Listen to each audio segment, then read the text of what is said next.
I live near Good morning, everybody. Welcome to Ask the Professional Management.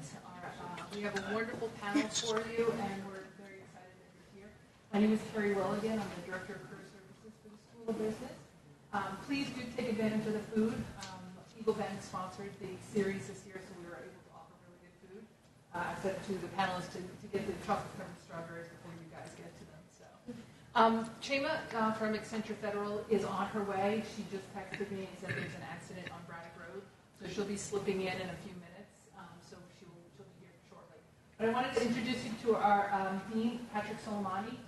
He's going to introduce our moderator. Ask questions, please. These wonderful people are here to kind of help you out. So, Patrick? Thank you.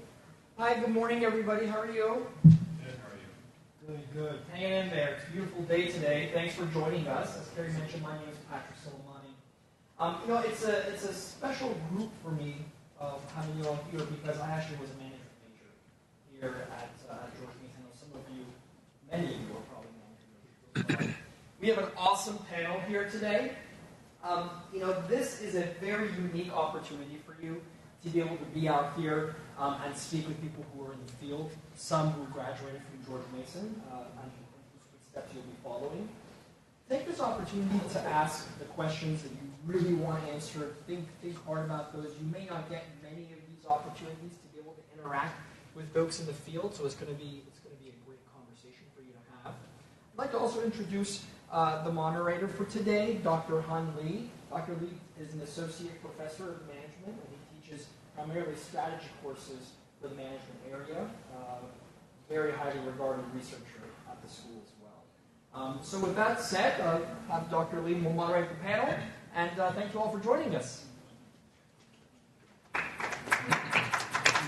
you, Patrick. I echo most of what Patrick said. The goal of this panel is for you to better navigate your professional career journey, which you're about to embark on. And we have 4 and hopefully 5 great panelists that's going to share the insights and experiences to help you better navigate your journey as you're about to start. So what we'll do is we'll start off with the panelists introducing themselves, and then after that I'll ask some questions of the panelists, and then we'll open it up to the audience, to you, and you guys can engage them and ask questions and so on. So that's how we'll structure the panel. So first, why don't we start off? We'll start here with Jasmine, and then we'll go that way, and you can introduce yourself. Good morning, everyone. My name is Jasmine Pryor. I am the specialty sales leader at Target. I graduated from George Mason with Information Systems and Operations Management major in May 2016, so very recent. Since then, I've been with Target, so Target's been my career. I've done executive team lead positions in logistics, sales floor, soft lines, and now I'm the specialty sales leader.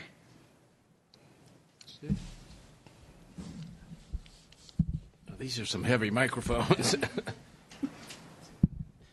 Good morning.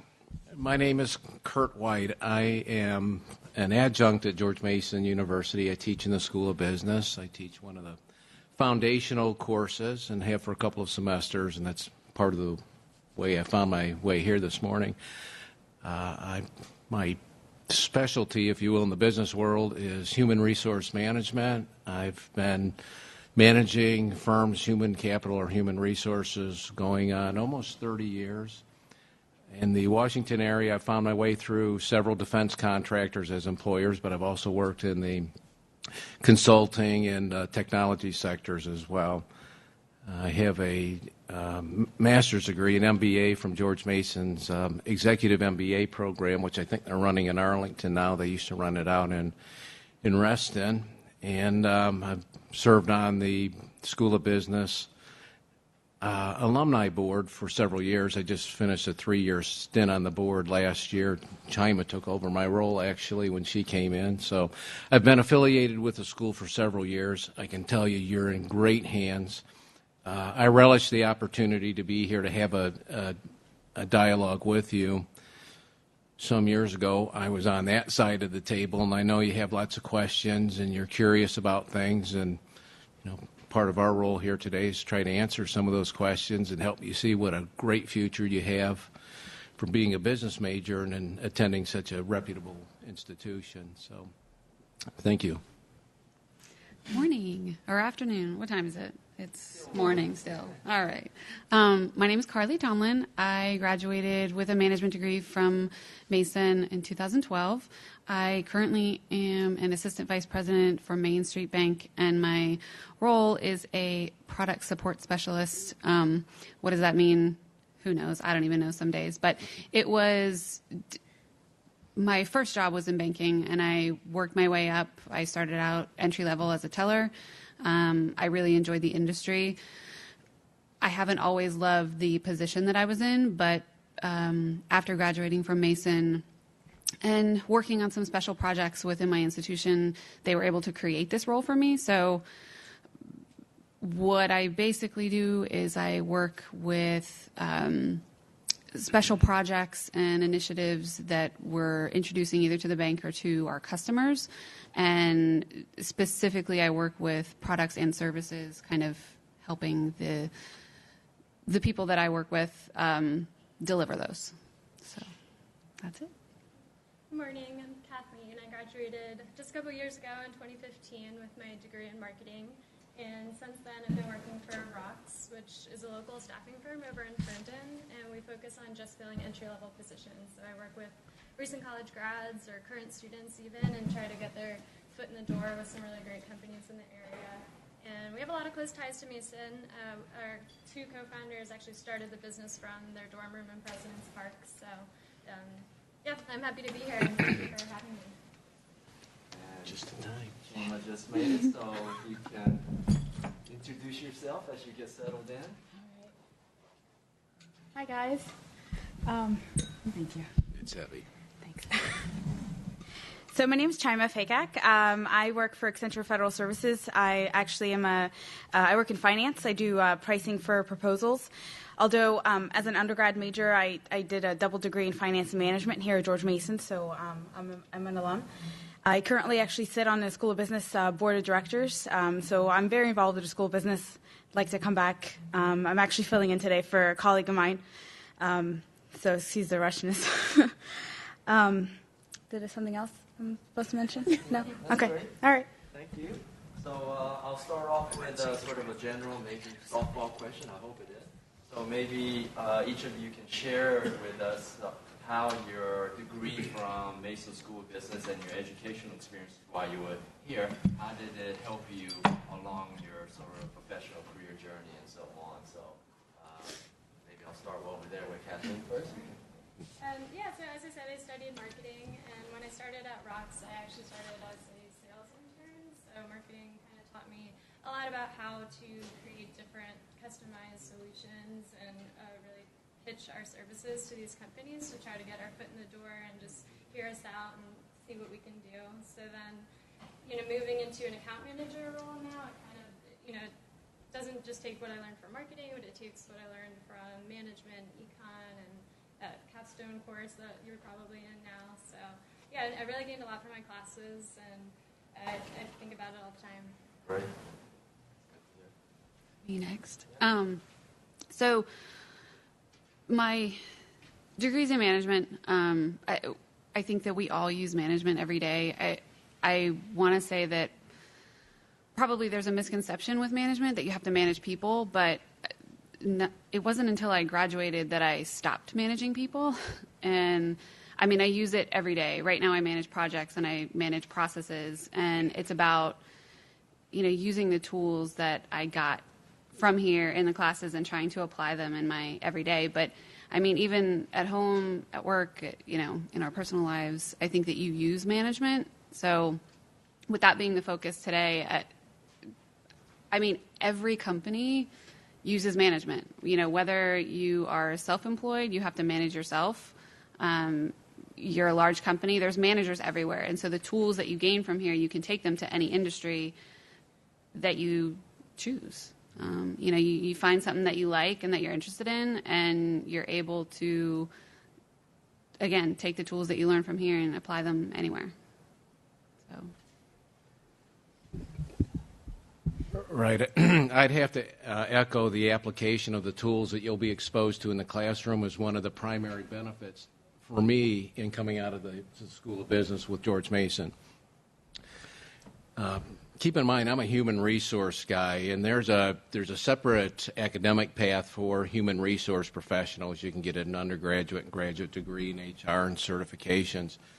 But nowadays, human resource professionals are seen more as business partners, and you're supposed to know more about business strategy and finance and operations and that kind of stuff. So when I went through the MBA program with Mason and was exposed to brilliant professors, I mean, they were great people, and the tools that they brought into the classroom were just fascinating. And I was able to take many of these into the office and use those in my job, and that really made a difference for me.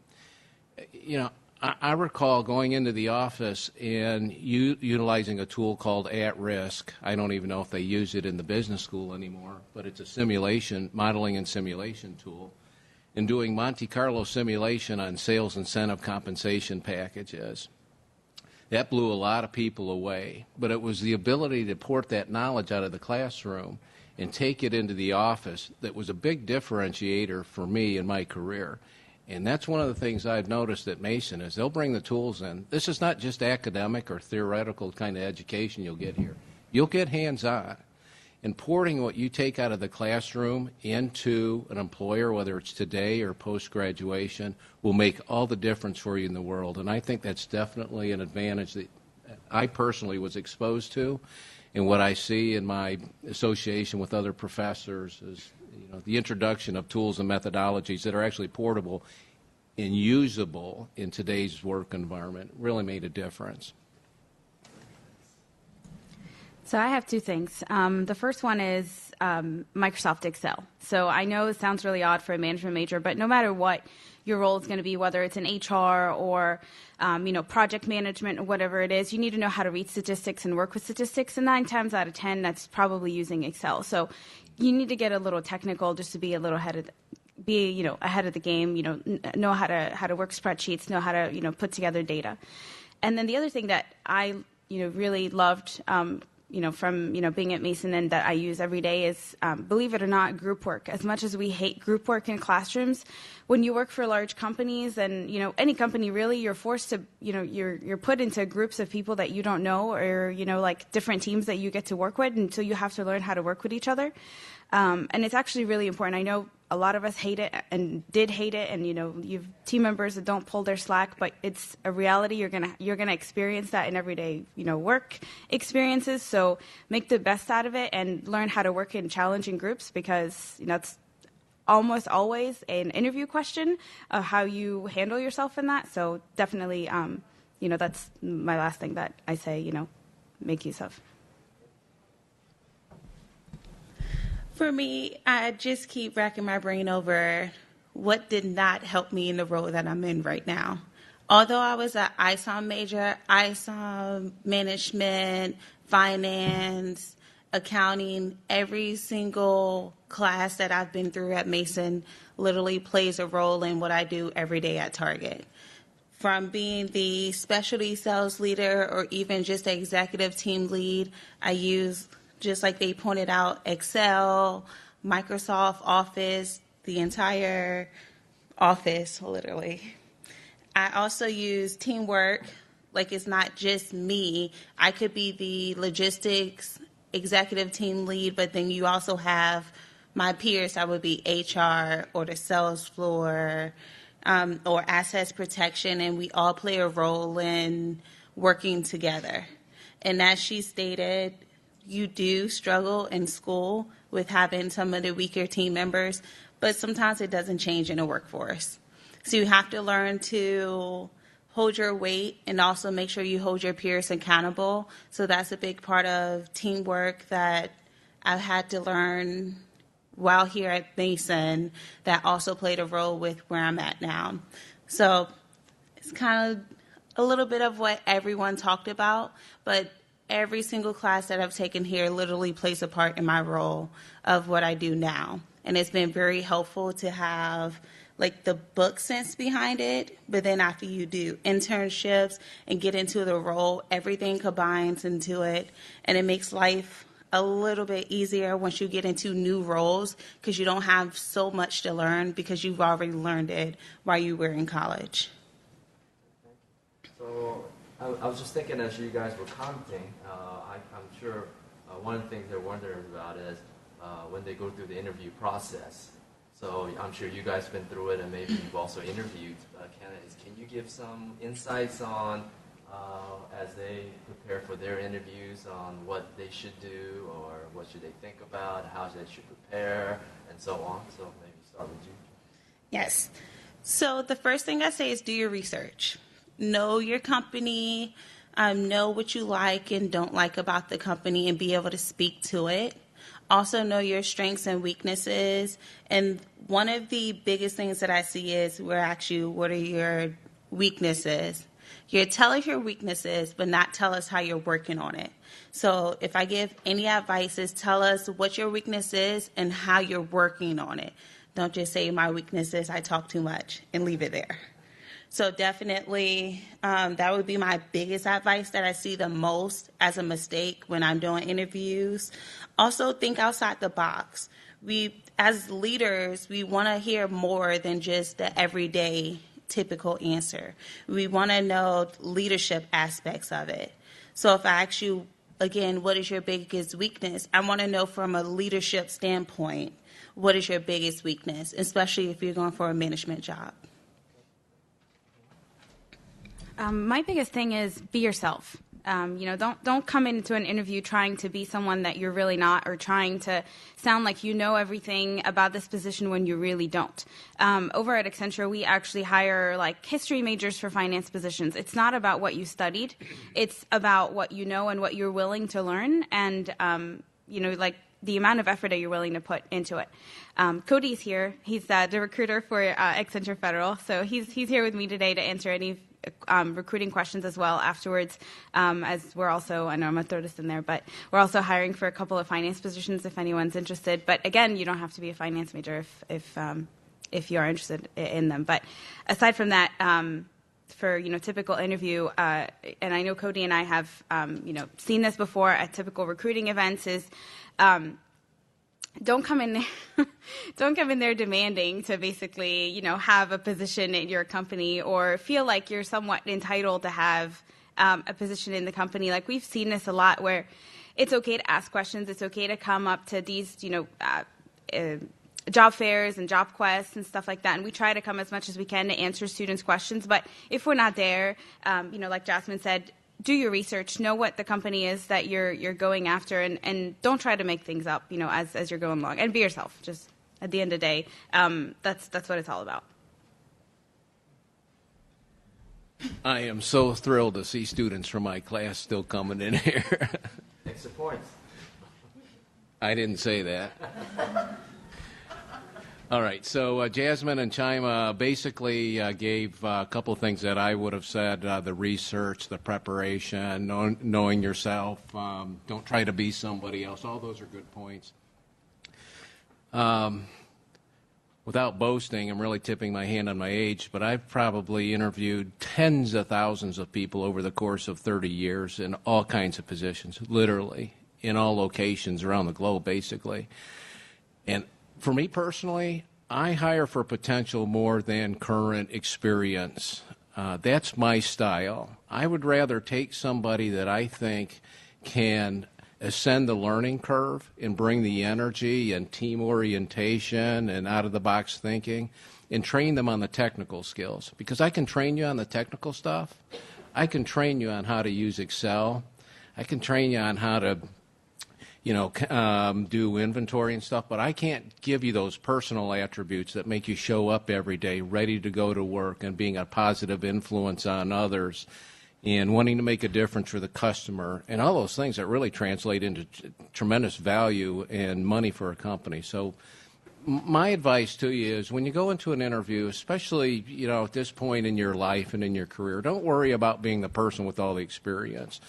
Be prepared to tell, in part what Chima was saying, who you are, what makes you what's your passion and what are you capable of doing? And reach down into some of those personal attributes that you have that you've used in your life, while you've been, I don't know, you've been not interning or maybe doing public service or something else in the community to help. Know what it is that you bring personally, those attributes that can make a big difference in the job, because employers value that. They give a lot of stock. I know that I do, and more often than not, I've taken a chance on somebody that may not meet all of those, technical qualifications, but I know they're going to be a winner and a leader in the company. That's my advice. So I've been in roles where I've had to interview people, and just to kind of piggyback on what you said, Kurt, you're hiring the person, and you really can teach the skills, but it's the will that they have to come with, and show that enthusiasm, show that you want this job. Unfortunately, in the time that we're in right now, there's a lot of people without jobs. So the employers kind of have the upper hand. And so you need to go in and you need to prove that you are worth this. What are you going to do for them? And you need to be able to express that. And it doesn't mean that you have all this experience, but how can you twist and turn the things that you have learned, whether it's in an educational setting or if it is a volunteer setting. For people that come into banking, a lot of people don't have banking experience, but they maybe have worked as a cashier.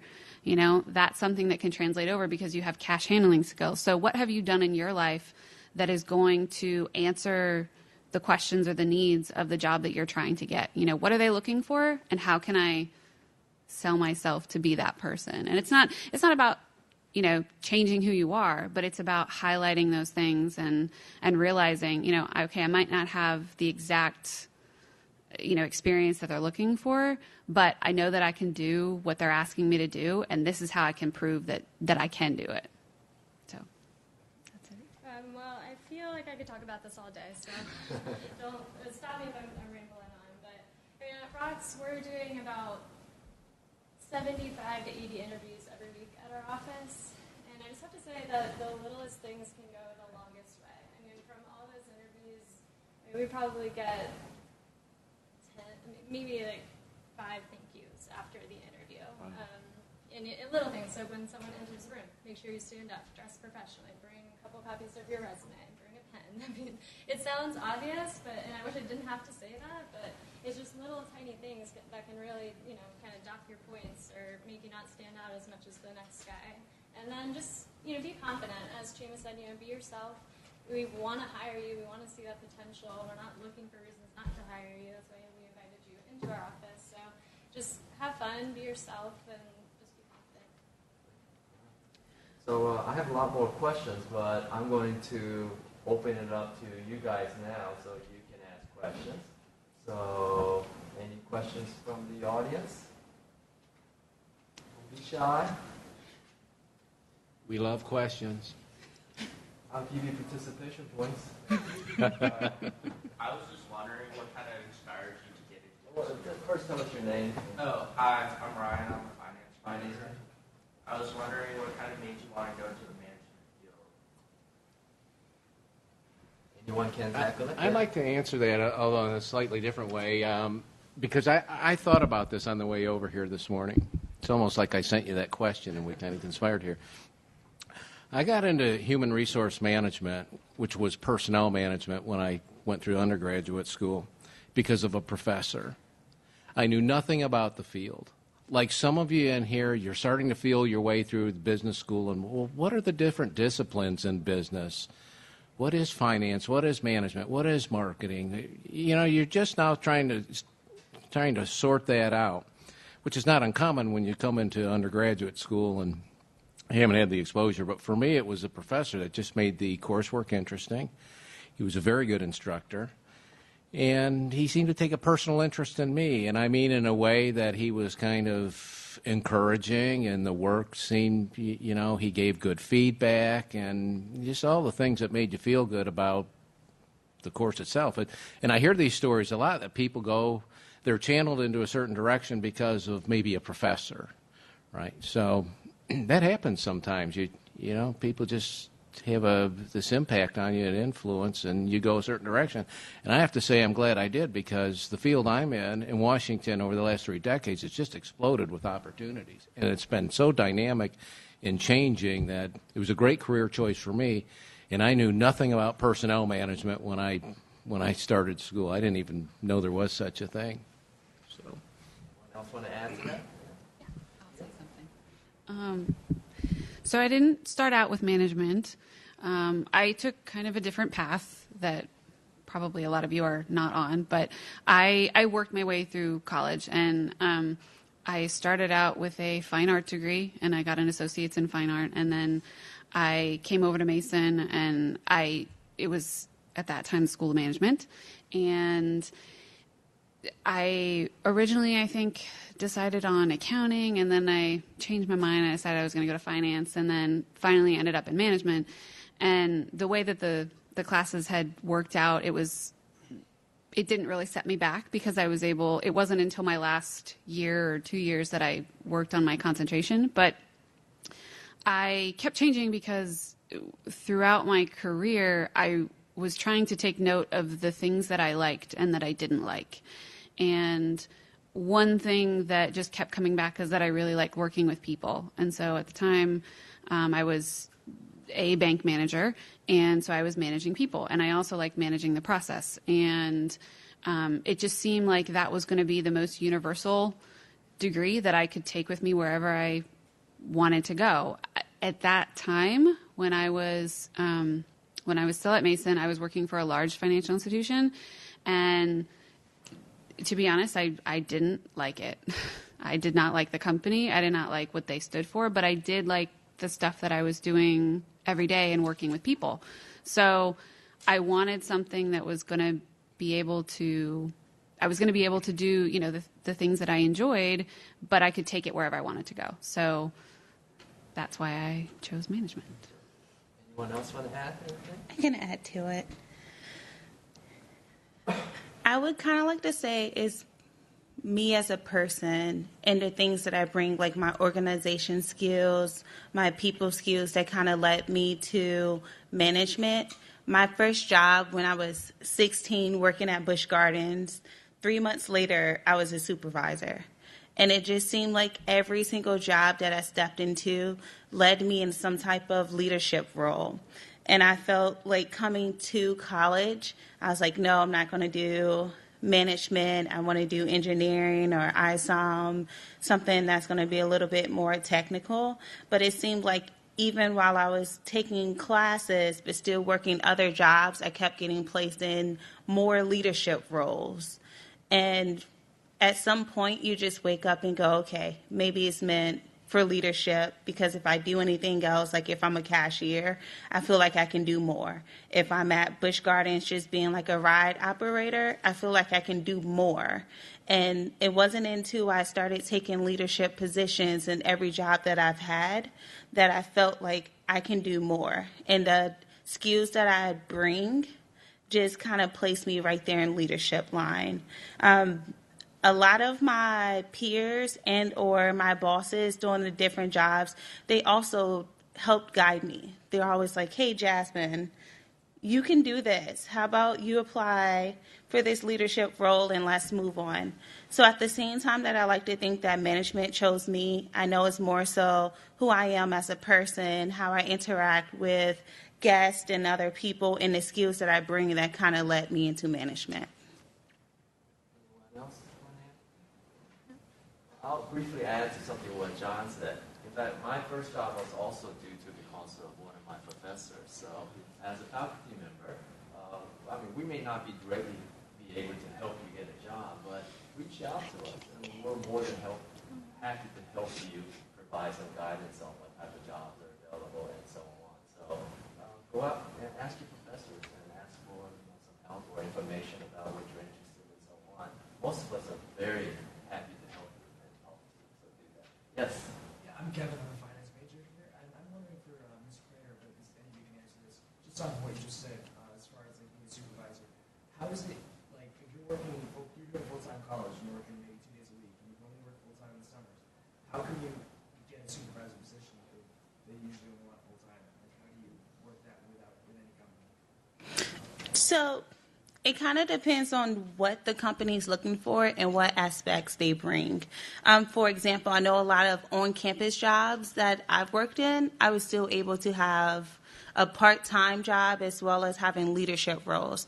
Sometimes it's not that it has to be like an executive team lead position within Target, but it can be something as simple as working with, what's the program here? Like Upward Bound or like Next Generation Kids, something that's still considered a leadership role. Even working in housing is a leadership role. So it doesn't have to be deemed as a leadership role for it to be leadership, if that makes sense. So even being in sports is kind of a leadership. Very good. Yeah. My name is Ani, and I'm an ISOM major. So I was looking at the four-year plan for a lot of the school business classes, and a lot of the classes are intertwined. So I was wondering, does your specific major really entail whether or not you're going to have a career in that field? Like, for instance, I'm an ISOM major, and let's say I start, like, I have a career in ISOM, and then I later on want a management position. Do you think that could kind of fall hand in hand, or would it not work out that way? So I guess I would answer that. I was an ISOM major. I graduated at Mason. The first job outside of college was management. So it does go hand in hand, even if you think of ISOM as information systems and operations management. When I first graduated, I thought the OM portion of it was more so like logistics, but I realized ISOM as a whole gives you a little piece of different management that you're going to need in any role that you play. So it's not that you have to have a management degree to have a management job. You can have ISOM, you can have an engineering job, you can have a management job, you can have a finance job, kind of how they pointed out earlier that she has a finance position open, but she's looking for all majors. A lot of management, they're just looking for a degree, really. Can I add to that? I know the School of Business, they do a really good job with where your core classes are one of each major, and I think there's a reason for that. So it doesn't matter where you end up, you at least have at least one class of each little background, so you're very well-rounded. That's a quick question. My name is Ahmed, by the way. I'm a management major. And just one question for all of you. What's one advice? I know it's on paper, but I actually have this in mind. What's one piece of advice that you would give us from college? Like, what's that one thing that you wish that you knew? I'm sorry, what was it? The one thing that you wish You knew, that you wish you knew beforehand. before going to college? While you're in college. Yeah. I can start. That you wish you would have had while you were in college. Okay. That you, Okay, understand. Okay. I can start. So although this is my favorite piece of advice I always tell students, and it's something that I didn't have in the beginning of my college years. I learned at the very end, and it's to create your own business card, as weird as it sounds, and networking skills. I found those to be super helpful where I would go to interviews and, you ask for someone's business card and they're like, thanks for interviewing and all that stuff. And then I'm like, oh, well, I have a business card too. And they just look at you like, oh, you have a business card? And it's really just something super simple that has your major, your name, what year you're graduating, your information, and then a link to your LinkedIn profile, which is basically your virtual resume. Maybe Kathleen could speak to this a little more since she's more in a staffing type of job. But I think, to me, it was such a power move that I learned at the very end of my time here at Mason. I tell students this all the time, and you get remembered by that, especially for companies that interview thousands of students each semester for the few positions that they have. Sometimes it's the little things that make you stand out. And I use those a lot when I, going to networking events, going to events like this. You really benefited me, and it was something I did my last semester, and that's why I always go back and come back and do the other side of these events, because I thought they were super important. Because at the end of the day, you never know who you're going to meet and when you're going to meet them and how beneficial they are going to be to you. My first role with Accenture was right out of college, and I was doing more of a functional type of role. I was writing requirements. It was not a finance job at all for me. And it was just a random day of service for the company where I volunteered at a homeless shelter. And I was talking about, different people. Everybody's like, oh, I'm in finance, I'm in this, I'm in that. And then this one lady, she's like, oh, well, you can come work for my team if you're interested. We have a lot of finance positions open. And I'm like, oh, well, what do you do? And she's like, oh, I'm the CFO of Accenture Federal. And I'm like, what? So long story short, she was able to pass my resume to the team that I'm on today. So again, you never know who you're going to meet when you're going to meet them. So carry your business card that has your resume, basically, because you're not going to walk around, like, see someone in an elevator, like, oh, well, let me pull out my resume for you, right? You just have the little card ready to go. And I think it's super beneficial, especially today with, tons of competition out there. That's it for me. I think those skills are really important. Networking is huge. I have to go to a ton of networking events every week. But in a more real sense, I would say that in college, for 4 years, I was stressed out constantly. I was always stressed about every exam, every presentation, every group project, just everything. And looking back on it now that I've been out of school for a couple years, it really wasn't that bad. So it's kind of like, don't overthink it. Just remember that you're here for only 4 years, hopefully, and you're living with your friends and you're having a good time. And it's still important to do well in school and to try your hardest. But if you didn't do so well on that, finance or econ exam, it's not the end of the world. And I think my roommates would laugh at me if they heard me talking about this now. But it's all about your attitude, your potential. So don't worry about every little thing and just try your best and go from there. But still study hard. Okay? Still study hard. You don't want to fail out, but. So I would say, I don't know if they had this when I was here.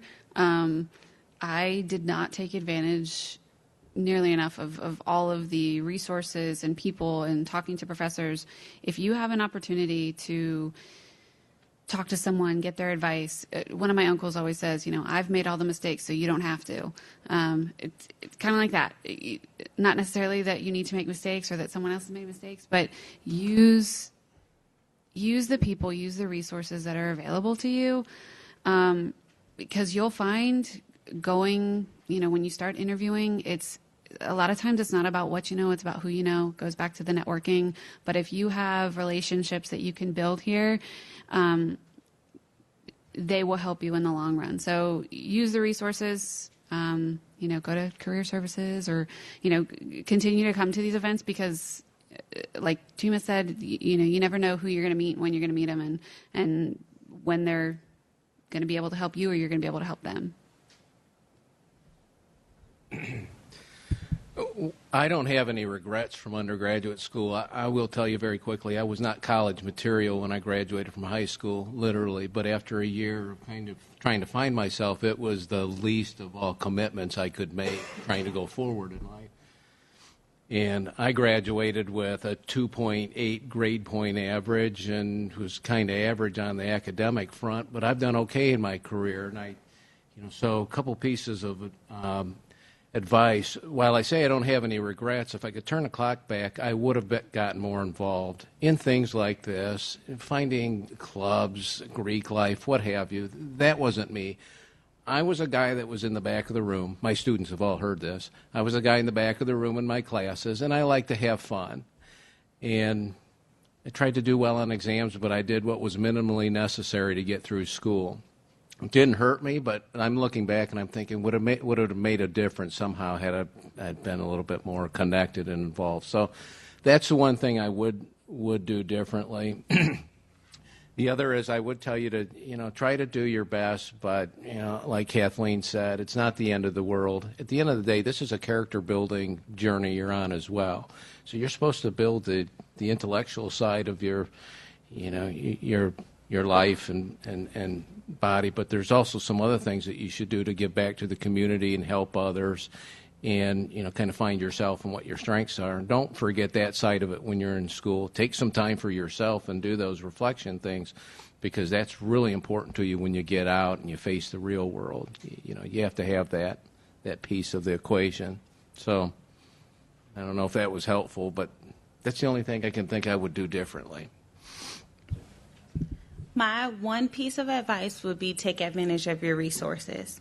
It doesn't matter if it's one of your professors, which I personally think is the one person that you really don't think to go to, but they're full of knowledge, they're full of experience.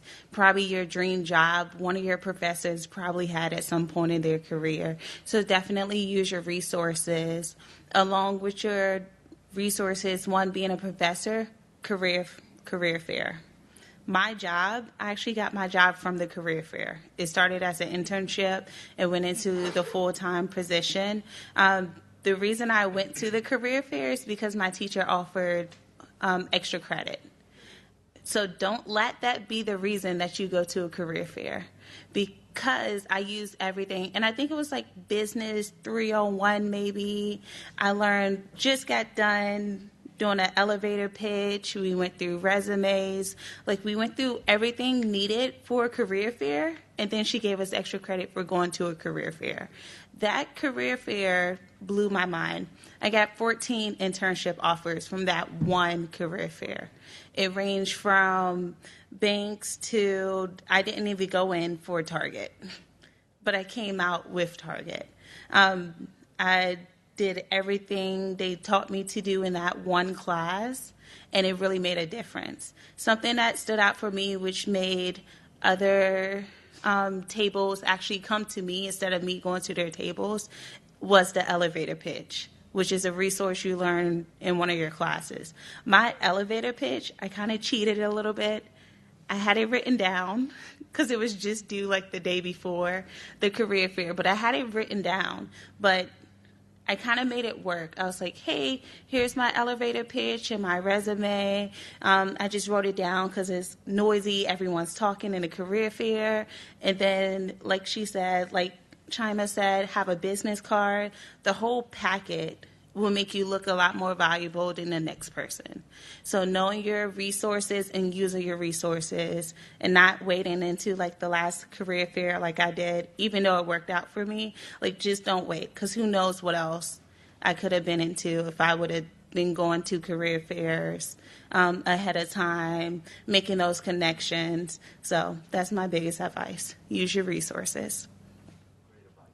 Any other? I'm sure we have more questions. Yes, back there, say your name, major. I'm Jake, I'm an accounting major, and the question I have is, like, with a management degree, what sort of, like, versatility is there in the degree? Like, would I be confined to applying to the same 3 or 4 positions in many different companies, or would I be able to explore maybe past, like, the business realm, so to speak, like, in other industries? I don't think you'd be confined per se, but there are certain positions out there that like require specific like technical skills or specific qualifications. Like in an accounting job, for example, they might ask for like 9 credits of accounting classes. But if that's something that you're really interested in, I feel like you can add that as part of your electives and make sure you meet that qualifications. But overall, I don't think it would necessarily, be a constraint no matter really what major you are.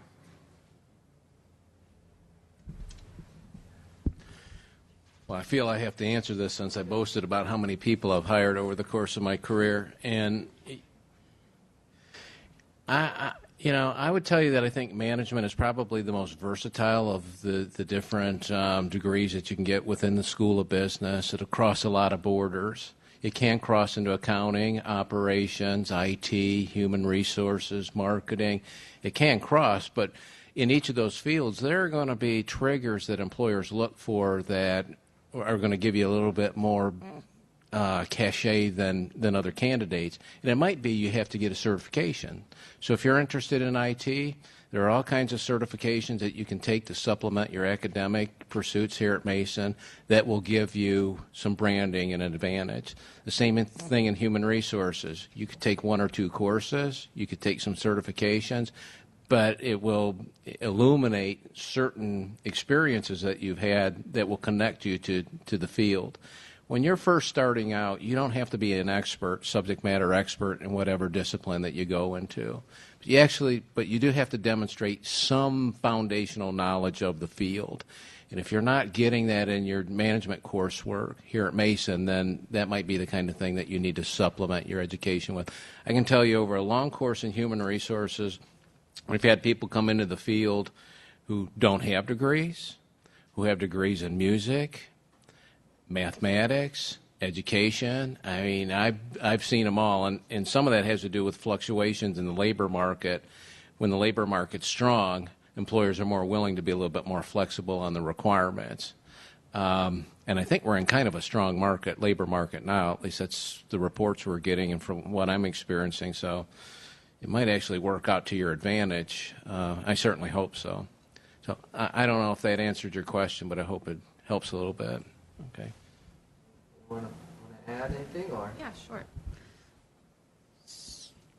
I just to say what you just said, basically, the management is definitely versatile. I mean, you can go with it anywhere. So I also have a minor in economics because economics interests me. So if there is something like you're saying, I mean, you could look at double major, you could look at minoring, you could look at just getting a certification if there's a particular field or industry or topic that you are interested in, but then you want the backing of management that you can really take anywhere. I mean, I stand by that. I'm happy that I landed on management.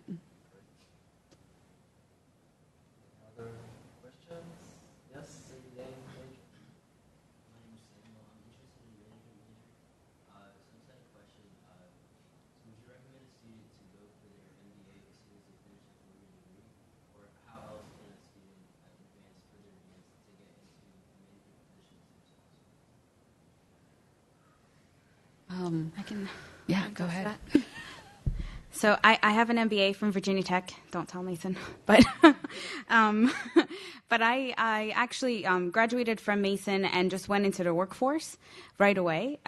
Just because I didn't know at the beginning what I wanted to do. I had an idea, but I think in the business field you don't necessarily need an MBA right away. A lot of the times MBA schools even required you to have some work experience before even applying, because a lot of things you learn in an MBA program is basically you're working off of other people's experiences and learning how to apply it and learning from it. It's not really just your regular day classroom. You're learning, basic functions of finance and management marketing. Although I did mine 1 year after, is not necessarily after graduating undergrad. It's not necessarily, the proper route per se. I did it because I don't have kids. I wasn't married. I had the time to do it, and I just decided to just get it out of the way, and it was one of the things I've always wanted to do, and it worked out with my schedule. But ultimately, I personally don't think you need it right away. But if you want to stay in the business field, and depending where in business you want to stay, it's a good thing to have, I'd say. I'm going to piggyback off of Chima. I don't have my MBA. I kind of looked at it as, once I get a management job, they're going to pay for my school anyways. That's how I thought about it. But once you find more of a business that you love, like I love Target. I know I can work for Target my entire life. And once you start to look at what's necessary, an MBA is not necessary. I can own my own store 3 years after going into Target. I can own the entire district about 2 years after that. And they joke on my district manager all the time because they're like, oh, she has an MBA, but no one uses that. So I think it's really up to the company that you're looking to work for. So needless to say, like, do your research, find out like whatever job you want, what they're requiring. Because like Chima stated, like you do your MBA and then some places need it, some places don't. But it's really up to you, in my personal opinion. Yes, and most schools, as Chima said, require some work experience before you apply for the MBA. So that's a serious part of your application. So you should, as they said, you should get some work experience before you go. Anyone else want to add something? Any other questions? Don't be shy. More questions? Yes, thank you. Hi, my name is Claudia. I am a marketing major, and I know how Professor White was talking about how it's really versatile, and my intended major, well, yeah, my major is marketing, but like I kind of want to go into social media, and I know that requires certifications, but do you think for a social media manager, should I stick with marketing and like dip my toes into management, or do you think it's better to be in management and then get certifications? I can answer that because I was a marketing major as well, and so you'll find if you just study marketing, you will get so many calls to be a sales rep out of college, which are some good opportunities. I didn't have a lot of technical skills with my degree. I kind of wish that if I wanted to get into more of an advertising or a social media job, I liked the eyes because that teaches you a little bit more of those technical skills. But if you could get like a graphic design minor, I think that could really help.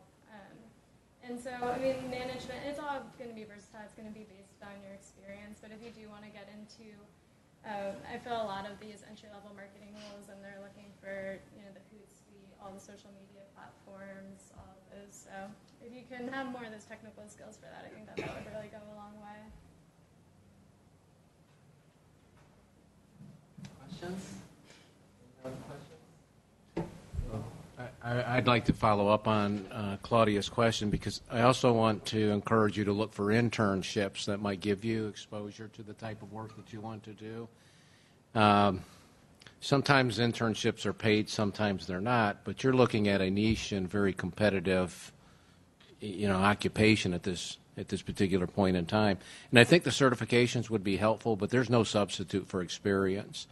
And Claudia, I would encourage you to network with anyone that you can to try to see who works in an environment that they might be able to use somebody with your background and your passion. And if you can get an internship at some point during your schooling, near term or over the next year or two, I think that would pay great dividends for you. Questions? Any other questions? Okay, well, then we'll wrap up here. First, let's give a big round of applause for the 5 countries.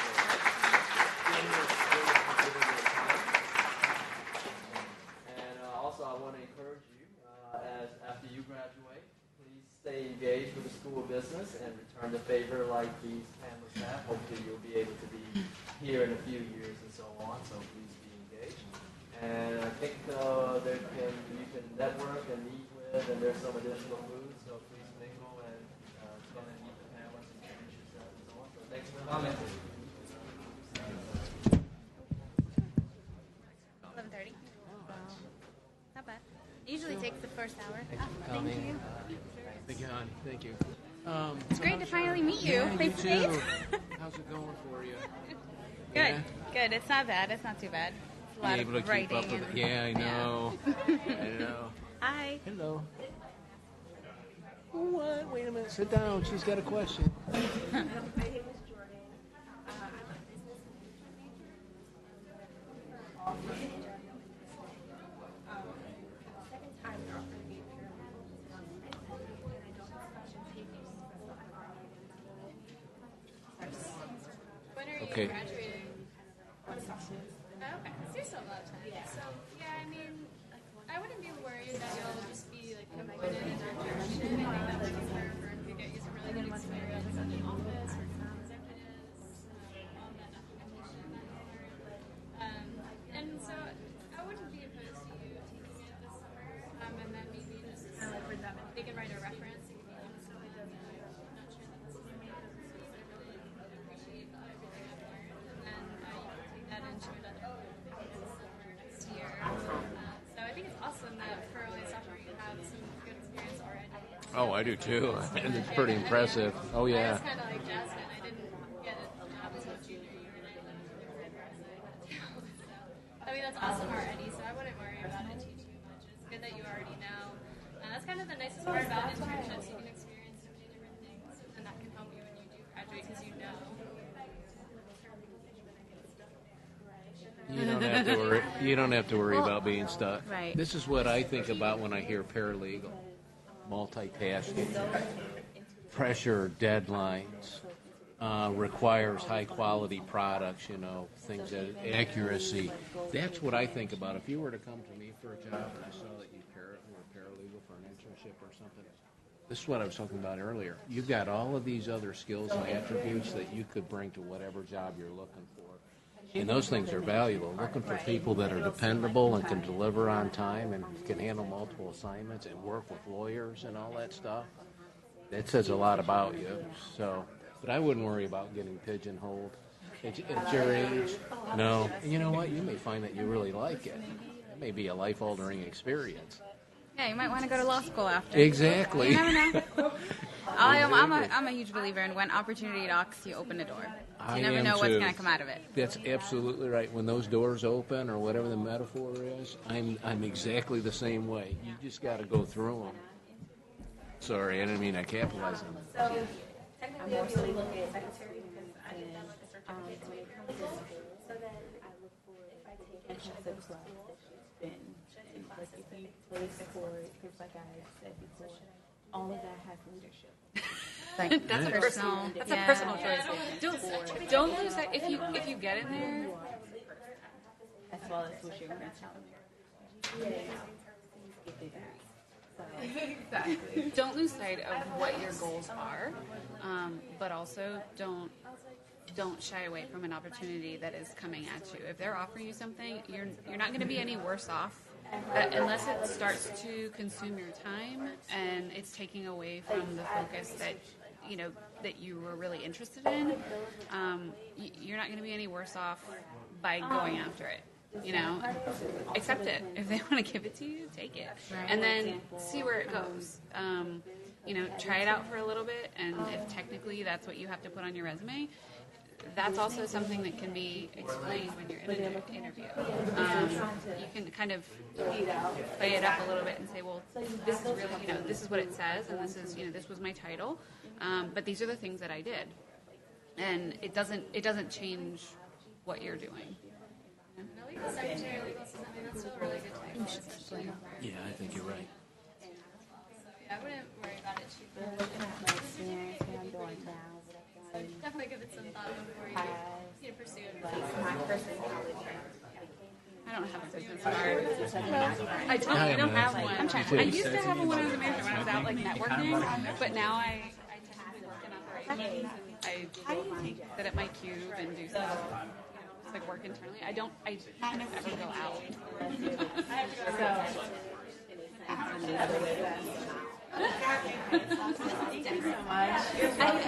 At the end of the day, it all depends on the job and the position that you're applying for and what their requirements are.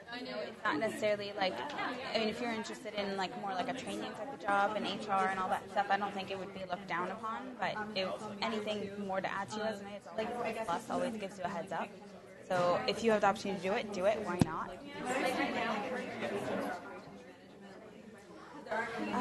It really all depends whether you want to go into HR, you want to go, maybe you can even do like a business analyst type of job where it's just kind of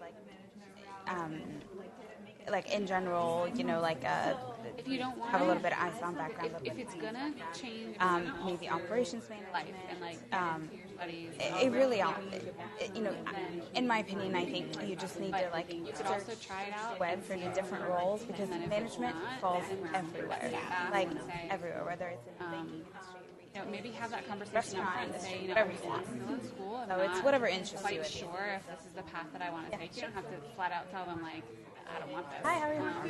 Say I'm not sure. Hi, nice to meet you. I was interested, I don't want to commit too much, because I am. That is kind of what happened to me. So I started working out of high school. And I was also. I wish I did. Not really an investment banking type of person. Worked more in corporate. Took me a long time to investment banking was not really my thing. I just didn't like it. But there were semesters where this is probably a really good question for probably the investment professors here at Mason. Are you a senior? I'm a freshman. Oh, freshman. Okay. I went to my career, I don't need to have it. But now that I'm in the role that I'm in currently, I would just I am able to play on everything that I wouldn't do that. I would just go to the finance professors here in the business school, like you have Dr. Pilloff, Dr. So I Cantor. would tell her, and then I was like, Just ask them who the investment professors are, because they're if you're a finance major, you can do the investment concentration within finance, and then all your electives would be investment related, and there are professors that teach that. Those would be the perfect people to ask. Like she said earlier, like to use your resources. There are plenty on banking, and then you don't have to drive anywhere really. I would just go there and ask them. Yeah. So everything had just kind of blown up. So kind of what you were saying, what you're afraid of, it could happen. But you're in those technicals of your life and what you want to do. So don't lose sight of what your dreams are. So I work internally. So I'm what we call a corporate finance. Internal, I do pricing for proposals for new work. So when the government drops like a request for proposal, it goes through our sales teams, and then they bring it to us where we calculate how much it's going to cost, and it goes back to the sales team. So me personally, I don't get that face-to-face interaction with the client. It goes through our salespeople or contracts management folks. So for me personally, I don't have that. But there are other roles depending on what you want to do. Whether you want to be a business analyst and you want to, or a functional analyst, you want to talk with the client through requirements. It depends what the project is. It could be once a week. It could be every day. Sometimes you could be, depending on the project, you could be stationed on client site where you'd be going to the client site that's your work site. You know what I mean? So it really all depends. And then I was wondering, do you know a little bit about financial analysts? Yeah, I mean, financial analyst is a very broad term. What industry do you want to Yeah, because I was reading a couple books on, I want to investment banking, I want to go into mergers and acquisitions. And then financial analysts, a lot of interviews and books about it, talk about how they had to do all the statistics and data. And when they first started, they were just creating graphs and charts for their bosses to do at business meetings and everything. I was wondering, do you think it's really true? To do all that? When you first start, you're basically just going to be creating graphs and everything for your bosses? Or do you think it's more interactive? It depends what company you go for, but I think in general it's safe to say that you're not someone's secretary as a financial analyst. Like you have your own role, you have your own job to do, your own duties to do. Essentially, depending what your role is, you're obviously going to report to a manager who's going to report to another manager, and essentially everything goes up the ladder. But I don't, personally, from my experience, I don't see a financial analyst as being someone's secretary per se, where you're just doing someone else's, dirty work. How are they going to read it? But it's also about how do you think, what makes the management degree all the other? The title is just one line that's in there. So really take whatever it is. Personally, I think a School of Business degree is, at the end of the day, it comes from the School of Business where everyone goes through the same core work, no matter what major you are. At the end of the day, it's just what interests you that leads you to like finance over accounting or marketing over management, right? So everyone goes through the same core classes, and then it's your last 18 credits. Right here at Mason, your last 18 credits is your concentration. That's why I went for both management and finance, because I was interested in both and I didn't want to do one over the other. So I just did both because it was just an extra 6 classes for me to do both of them. Does that make sense? Yeah. Yeah, I don't think management is any unique in comparison to the other majors, because at the end of the day, it depends what you want out of it and what you want to do with it. Some people think that doing a management major gives you a little bit of everything else, but it's really not true, because you're getting that as a business student anyway. You're getting all the core classes from every major, no matter what concentration you end up going to. Okay. Yeah. And then do you think graduating with not an MBA, but graduating out of coming out of an undergraduate with a degree in finance and business management, do you think that helped you a lot when you got your first job, or do you think your experience, what you learned from work training was more important than what you expected? It's a little bit of both. I went for a finance role, so I think having a finance background helped. That doesn't necessarily mean it's necessary or required. At the end of the day, right, there's always preferred over required. It makes learning a little bit easier. You understand the terminology a lot easier, but someone who's a finance major is not going to go build computers. right? Unless that you do that as a hobby, as your part-time job, and you love doing that, and you know it. But for someone who is a finance major who wants to go learn how to build computers, might be a little tough cracking into that role without showing some type of experience per se. So you know what I mean? So at the end of the day, it's both experience and major. Like I was saying earlier, like there are people in finance who are history majors, but they've worked in they have worked with spreadsheets and workbooks like their whole lives. So it doesn't necessarily, mean anything that they decided to be a history major. They were interested in the topic and they're in college, but not necessarily want to follow that route the rest of their time. And then, right now, do you currently use a lot of programs or software when you're making, when you're analyzing companies and firms? I'm not in that role, so I don't know what that group does I mean, that's someone that you'd need to get more into, like mergers and acquisitions type of person that would really answer that question for you. But me personally, I don't know. I don't want to give you the That's so cool that it has your picture. Besides investment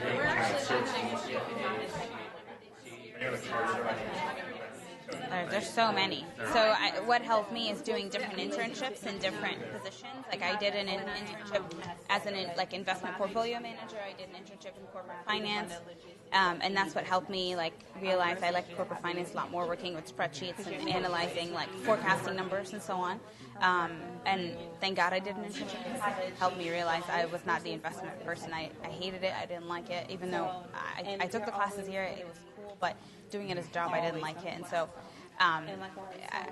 as a freshman like you, I would definitely take advantage of the different internship opportunities if you can, just to get you to kind of test out the waters and see what you like. You might be interested in investment finance right now, like you said, but you might graduate as biology major. You never know, right? Yeah. The more classes you take, the more you realize this is something not for me, and then maybe something else for me, or it could be the opposite.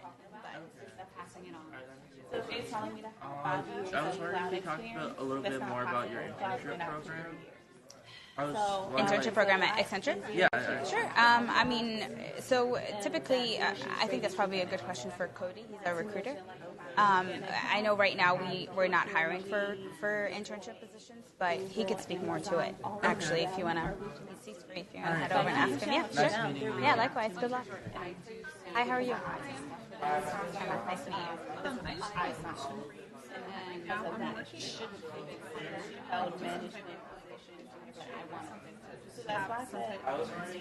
Okay.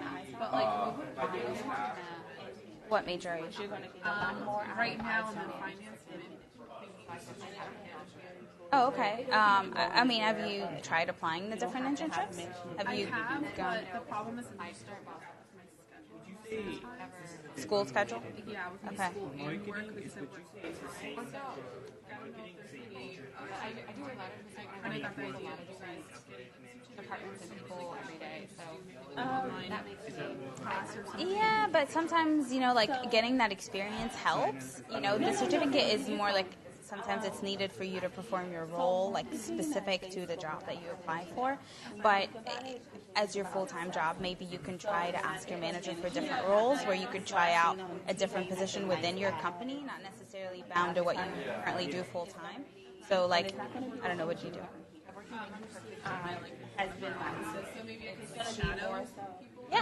Yeah, definitely. We even at my job, we do job shadowing programs, and it's for people, for example, in accounting who want to learn about pricing. They can participate in job shadowing program, just get to learn more about it. So if they're interested in it, they could switch over. But you could just take on additional responsibilities, working for different groups, maybe the account management group or budgeting or whatever it is, and just get different experiences, because at the end of the day, it's what you write in your resume that you learned in that job, right? Sure, you can write administrative assistant or whatever your role is, but you can write down all the things you did in that role. And so whether that's you participating in budgetary calls or meetings and how you help forecast the next quarter's numbers or whatever it is, but if your time is very constrained between school and work, I would definitely go to your job and see how you can get different responsibilities and different roles and start there. But at the end of the day, I'm not going to say go get another job, because it's not really feasible, but I definitely would start there.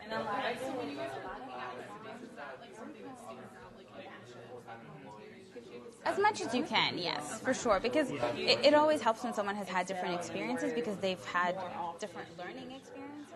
Not so like when I came out of college, I had basically retail experience. I worked at one of the stores over at Outlet Mall for like 5 years, and then after that, I was an assistant at a doctor's office.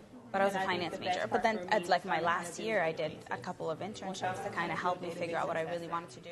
And that, for me, thankfully, I was living with my parents. I didn't have to worry about rent and all that stuff. But I was able to quit my job and do a couple of non-paying internships. I know it sucks. It's not really what you want to hear, but sometimes it's like a sacrifice you have to do for like a semester or two, because at the end of the day, is it worth you getting a really good job, or you like kind of stuck in the same role up until you graduate, and then you find another job, and then you're unhappy in it, and you wish you had tried something else while you had the chance. And that's why I always recommend trying to do internships as much as you can, or trying different roles within your company, just to kind of get that little bit of experience. Even if it's just 1 week or 2 weeks, you at least get an idea and like kind of test out the waters. Like, is this really what I want to do? Like, you're saying a finance major, maybe you switch over to management, but like maybe you'll work with like a couple of the finance teams in your company, and you'd really love it, and you'd be like, okay, I'm not switching. Yeah. Right? So basically, just try out a couple of different like, so I'm not applying the same type of internship. Yeah, definitely try out different internships. I mean, even if you hate it, if you really hate it, an internship it's a 3-month experience. You could suck it up for 3 months. That's what I told myself. Like, I did one internship that I hated. It was such a drive. I lived in Leesburg. It was in D.C. It was a hell of a commute, but it was really cool. I learned that I never want to be in that field. I learned that that's not a position I would apply for in the future. Did you learn that instead of going into it? Right, and then you're like, dang it, now I gotta find another job, and I just started out of college, and then it's gonna look bad that I'm jumping jobs, right? So do it as an internship, as much as you can. I'm definitely going to do the business. Oh, it's amazing. It's so awesome. It's so nice to come back and see students like, oh, China, I made a card, look at my card. So I'm going to, like, you were saying it, I'm just thinking, like, I'm not going to get out here. yeah, it's awesome. Believe it or not, Vistaprint, they like give you like your first $250 for free, and you just have to pay for shipping. Really? And it's like $10. So literally, that's all you need as a student. So you had like your name, yeah, college, name, graduation date. Yep, name, college, major, graduation year, and then like your phone number, and then in the back I put my LinkedIn link. Obviously, you want to like edit. You can edit the name of the link, so it's not like a bunch of characters, so it's like easy for someone to look you up. But yeah, no problem. Good luck. Yeah. Thank you.